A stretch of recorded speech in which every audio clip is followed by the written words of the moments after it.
Look, it's a very difficult time in New South Wales at the moment, a difficult time for business, a difficult time for the community at large. I love Craig's optimism about what's possible in this state, and one of those things that will give everybody a bit of hope that will return to some kind of normality in New South Wales is the idea of vaccinations.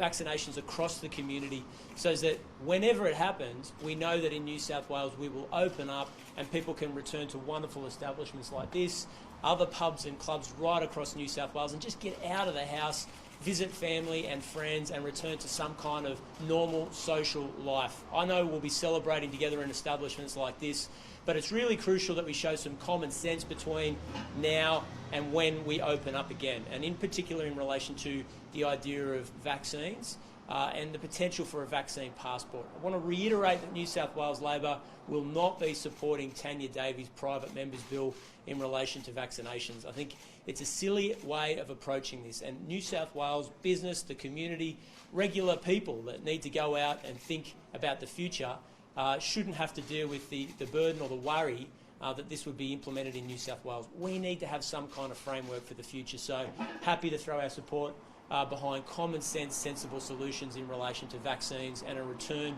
to normality in Australia's largest state. Look, on some other matters which are really important, really want to talk about the National Agreement on Commercial Leases, the National Agreement on Commercial Leases. Look, I was shocked today that the government had no knowledge or awareness that this was not in place in New South Wales. There are businesses that will be tipped out of their leases in the next 10 days as a result of that agreement not being in place. It's a huge oversight on the part of the New South Wales government. We really need that in place. Now, I've taken a bipartisan approach to the COVID pandemic. I think that the most important thing is that we get through this in a shorter period of time as possible, but putting that agreement in place is so crucial to make sure that small and medium-sized businesses survive one of the most difficult economic challenges they will likely ever face in their commercial lives. This agreement needs to be put in place, and we're calling on the New South Wales Treasurer to do everything he possibly can to make sure it is in place in the next 10 days so that those small businesses have some assurance and have some reduction in their anxiety about the future of their commercial leases and agreements.